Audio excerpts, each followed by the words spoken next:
ನಮಸ್ಕಾರ ವೀಕ್ಷಕರೇ, ರಾಜ್ಯದಲ್ಲಿ ಉಪಚುನಾವಣೆ ಕಾವು ದಿನದಿಂದ ದಿನಕ್ಕೆ ಜೋರಾಗ್ತಾ ಇದೆ. ಬಾಗಲಕೋಟೆ ಮತ್ತು ದಾವಣಗೆರೆ ದಕ್ಷಿಣ ವಿಧಾನಸಭಾ ಕ್ಷೇತ್ರ. ದಾವಣಗೆರೆ ದಕ್ಷಿಣ ವಿಧಾನಸಭಾ ಕ್ಷೇತ್ರವನ್ನ ಅಪ್ಪಿತಪ್ಪಿ ಬಿಜೆಪಿಯವರು ಏನಾದ್ರು ಈ ಸಲ ವಶಪಡಿಸ್ಕೊಳ್ಬೇಕು ಅನ್ನೋ ಲೆಕ್ಕಾಚಾರದಲ್ಲಿದ್ರೆ 2008ರ ನಂತರದಲ್ಲಿ ಇದು ಗೋಲ್ಡನ್ ಆಪರ್ಚುನಿಟಿ. 2008ರಲ್ಲಿ ಶಾಮನೂರು ಶಿವಶಂಕರಪ್ಪ ಅವ್ರಿಗೇನು ಹ್ಯೂಜ್ ವಿಕ್ಟರಿ ಸಿಕ್ಕಿರಲಿಲ್ಲ. 41,000 ವೋಟ್ ತಗೊಂಡಿರ್ತಾರೆ.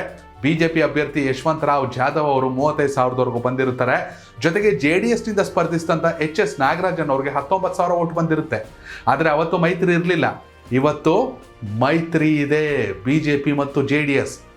ಇನ್ನು 2013ರಲ್ಲಿ ಕಾಂಗ್ರೆಸ್ಗೆ ಗೋಲ್ಡನ್ ಆಪರ್ಚುನಿಟಿನೇ. ಯಾಕಂದರೆ ಆ ಚುನಾವಣೆಯಲ್ಲಿ ಬಿಜೆಪಿ ವರ್ಸಸ್ KJP ಆಗೋಗಿತ್ತು. ಯಡಿಯೂರಪ್ಪ ಅವ್ರು ಬೇರೆ ಪಕ್ಷ ಕಟ್ಟಿಬಿಟ್ಟಿದ್ರು. ಅದರಲ್ಲಿ ಆ ಚುನಾವಣೆಯಲ್ಲಿ KJP ಅಭ್ಯರ್ಥಿಗೆ ದಾವಣಗೆರೆ ದಕ್ಷಿಣದಲ್ಲಿ 3,200 ವೋಟ್ ಬಂದಿತ್ತಷ್ಟೇ. ಬಿಜೆಪಿಗೂ ಒಳ್ಳೇದಾಗಿರಲಿಲ್ಲ. ಅದು ಕಾಂಗ್ರೆಸ್ಗೆ ಕೇಕ್ ವಾಕ್ ಆ ಚುನಾವಣೆ. 2018ರ ಚುನಾವಣೆ ವಿಚಾರಕ್ಕೆ ಬಂದರೆ ದಾವಣಗೆರೆ ದಕ್ಷಿಣದಲ್ಲಿ ಶಾಮನೂರು ಶಿವಶಂಕರಪ್ಪ ಅವರ ಪ್ರಾಬಲ್ಯ ರಾಜಕೀಯವಾಗಿ ತುಂಬ ದೊಡ್ಡ ಮಟ್ಟಕ್ಕೆ ಹೋಗ್ಬಿಟ್ಟಿತ್ತು. ಅಲ್ಲೂ ಬಿಜೆಪಿ ಏನು ಮಾಡ್ಲಿಕ್ಕಾಗಲಿಲ್ಲ.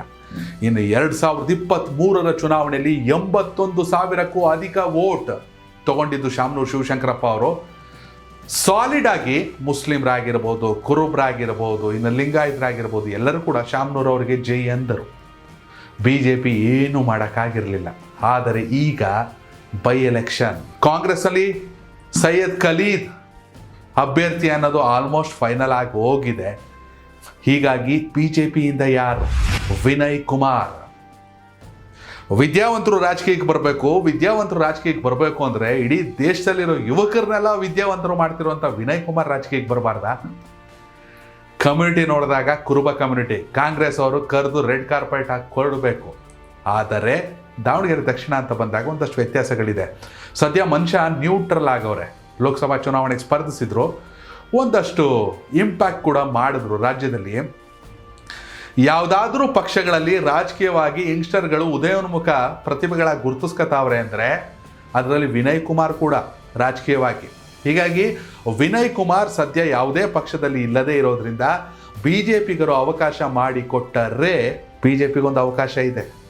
ಹೌದು, ದಾವಣಗೆರೆ ದಕ್ಷಿಣ ವಿಧಾನಸಭಾ ಕ್ಷೇತ್ರದಲ್ಲಿ ಕನಿಷ್ಠ 50,000 ಬಿಜೆಪಿ ಓಟ್ ಇದೆ. 15ರಿಂದ 20,000, ಓಕೆ 15,000 ಅಂತಾನೆ ಅನ್ಕೊಳ್ಳೋಣ, ಕುರುಬ ಓಟ್ ಇದೆ. ಅಲ್ಲದೆ ವಿನಯ್ ಸೇನೆ ಅನ್ನುವಂಥ ಓಟೇ ಒಂದು 5,000-6,000 ಇದೆ. ಬರೀ ನಾನು ದಾವಣಗೆರೆ ದಕ್ಷಿಣಕ್ಕೆ ಹೇಳ್ತಾ ಇರೋದು. ಈ ಲೆಕ್ಕಾಚಾರವನ್ನು ನೋಡಿದಾಗ GB ವಿನಯ್ ಕುಮಾರ್ಗೆ ಬಿಜೆಪಿ ಅನುವು ಮಾಡಿಕೊಟ್ರೆ ಖಂಡಿತವಾಗ್ಲೂ ಅವಕಾಶ ಆಗುತ್ತೆ. ಎಲ್ಲಕ್ಕಿಂತ ಮುಖ್ಯವಾಗಿ ಇಡೀ ರಾಜ್ಯದಲ್ಲಿ ಬಿಜೆಪಿಗೆ ಈಶ್ವರಪ್ಪ ಅವರ ನಂತರದಲ್ಲಿ ಕುರುಬ ಸಮುದಾಯದ ಯಾವೊಬ್ಬ ನಾಯಕ ಇಲ್ಲ. ನೀವು ಕಾಂಗ್ರೆಸ್ಸಿಗೆ ಬನ್ನಿ, ನಿಖೇತ್ ರಾಜ್ ಮೌರ್ಯ ಮಗದೊಬ್ರು ಅವರೇ.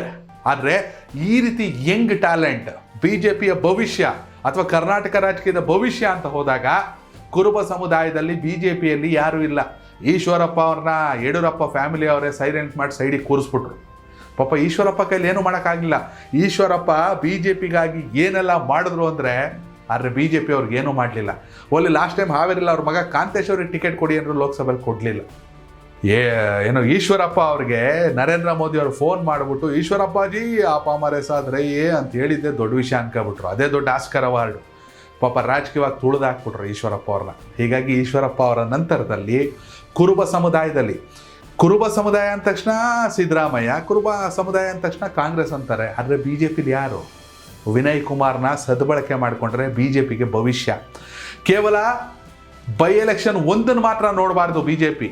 2028ರ ವಿಧಾನಸಭಾ ಚುನಾವಣೆ, 2029ರ ಲೋಕಸಭಾ ಚುನಾವಣೆ, ಈ ಲೆಕ್ಕಾಚಾರದಲ್ಲಿ ಕುರುಬ ಸಮುದಾಯವನ್ನು ಸೆಳೆಯಬೇಕು. ಒಬ್ಬ ಯಾವುದೇ ರೀತಿ ಗುರುತಿಸ್ಕೊಳ್ಳದೆ ನ್ಯೂಟ್ರಲ್ ಆಗಿರುವಂತಹ ವೆಲ್ ಎಜುಕೇಷನಿಸ್ಟು ವಿನಯ್ ಕುಮಾರ್ಗೆ ಅವಕಾಶ ಮಾಡಿಕೊಟ್ರೆ ಖಂಡಿತವಾಗ್ಲೂ ಬಿಜೆಪಿಗೆ ಒಳ್ಳೆಯದಾಗೇ ಆಗುತ್ತೆ. ಇದು ಬಿಜೆಪಿ ನಾಯಕರಿಗೆ ಅರ್ಥ ಆಗಬೇಕು. ವಿಜಯೇಂದ್ರ ಬಿಜೆಪಿಯ ಮೋಸ್ಟ್ ಎಲಿಜಿಬಲ್ ಯಂಗ್ ಲೀಡರ್, ರಾಜ್ಯಾಧ್ಯಕ್ಷ. ಮುಂದೆ ಯುವ ಸೇನೆ ಕಟ್ಟಕ್ಕೆ ಹೊರಟವ್ರೆ ಬಿಜೆಪಿಗೆ. ನೀವು ವಿನಯ್ ಕುಮಾರ್ ಅಂತವ್ರಿಗೆ ಅವಕಾಶ ಕೊಡಲಿಲ್ಲ ಅಂದರೆ ಇನ್ಯಾರು ಕಟ್ಕೊಂಡು ಏನು ಮಾಡ್ತೀರಾ ಅನ್ನೋ ಪ್ರಶ್ನೆ. ಸರಿ, ಮಗದೊಂದು ಇಲ್ಲಪ್ಪ, ವಿನಯ್ ಕುಮಾರ್ಗಿಂತ ಪಕ್ಷಕ್ಕಾಗಿ ದುಡ್ದವರು ಸಾಕಷ್ಟು ಜನ ಅವರೇ ಅಂದರೆ ಅಲ್ಲಿರೋದೇ ಬರೀ ಪಕ್ಷದಲ್ಲಿ ದಾವಣಗೆರೆ ಬಿಜೆಪಿಲಿ ಬಣ ಬಡಿದಾಟ. ಒಂದು GM ಸಿದ್ದೇಶ್ವರ್ ಫ್ಯಾಮಿಲಿ, ಇನ್ನೊಂದು ಕಡೆ ರೇಣುಕಾಚಾರ್ಯ ಅವರ ಪ್ರಾಬಲ್ಯ ಕೂಡ ಇದೆ. ಎಸ್, ಏನು ಅಜಯ್ ಕುಮಾರ್ ಲಾಸ್ಟ್ ಟೈಮ್ ನಿಂತಿದ್ರು, ಅವರು ರೇಣುಕಾಚಾರ್ಯ ಬಣದವರು. ಇದೇ ಕಾರಣಕ್ಕಾಗಿ 2023 ವಿಧಾನಸಭಾ ಚುನಾವಣೆಯಲ್ಲಿ GM Siddeshwar and team full silent ಆಗೋಯ್ತು. ನೀವು ನಮಗೆ ಸೈಲೆಂಟ್ ಮಾಡ್ತೀರಾ? ನಮಗೂ ಗೊತ್ತು 2024ಕ್ಕೆ ಇವ್ರು ಕಾದ್ರು, 2024 ಲೋಕಸಭಾ ಚುನಾವಣೆಯಲ್ಲಿ ಇವ್ರುಗಳೆಲ್ಲ ತಟಸ್ಥರಾಗ್ಬಿಟ್ರು. ಯಾಕೆಂದರೆ ಲೋಕಸಭೆಗೆ ಅಭ್ಯರ್ಥಿಯಾಗಿದ್ದವರು GM ಸಿದ್ದೇಶ್ವರ್ ಅವರ ಪತ್ನಿ ಗಾಯತ್ರಿ ಸಿದ್ದೇಶ್ವರ್ ಅವರು. ನಮ್ಮನ್ನು ನೀವು ಮುಗಿಸಿದ್ರೆ ನಿಮ್ಮನ್ನು ನಾವು ಮುಗಿಸ್ತೀವಿ ರಾಜಕೀಯವಾಗಿ ಅನ್ನೋದು ಎಲ್ಲರಿಗೂ ಗೊತ್ತಿರೋ ವಿಚಾರ. ಇನ್ನು ಯಶವಂತರಾವ್ ಜಾಧವ್ ಮರಾಠ ಕಮ್ಯುನಿಟಿ ಒಳ್ಳೆ ಓಟ್ ತಗೋತಾರ್ರಿ ಮನುಷ್ಯ, ಆದ್ರೆ ರಿಸಲ್ಟ್ ಮಾಡೋಕ್ಕಾಗಲಿಲ್ಲ.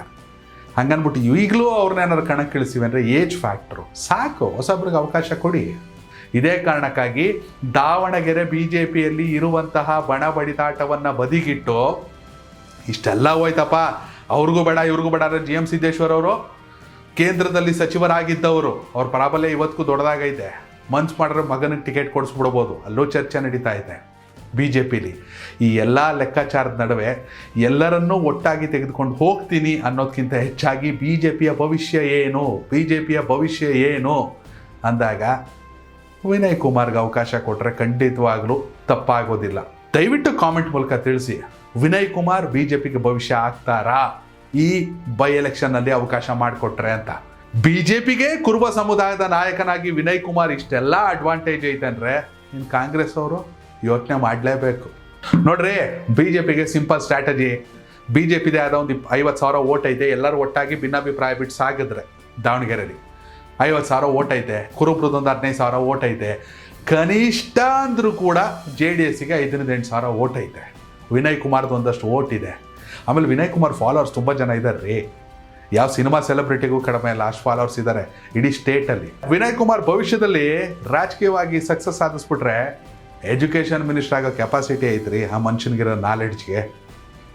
ಇದು BJPಗೆ ಅಸೆಟ್ ಅಲ್ವಾ, ಅಥವಾ ಯಾವುದೇ ಪಾರ್ಟಿಗಾರು ಅಸೆಟ್ ಅಲ್ವಾ? ಎಸ್, ದಾವಣಗೆರೆ ದಕ್ಷಿಣ ವಿಧಾನಸಭಾ ಕ್ಷೇತ್ರದ ಮತದಾರ ನೀವಾಗಿದ್ದಲ್ಲಿ ದಯವಿಟ್ಟು ಕಾಮೆಂಟ್ ಮೂಲಕ ತಿಳಿಸಿ, ವಿನಯ್ ಕುಮಾರ್ ಈ ಬಾರಿ ಅಖಾಡಕ್ಕೆ ಎಂಟ್ರಿ ಕೊಡಲೇಬೇಕಾ? ಧನ್ಯವಾದಗಳು. ಕನೆಕ್ಟ್ ಕರ್ನಾಟಕ, ಇದು ನಿಮ್ಮ ನೆಟ್ವರ್ಕ್.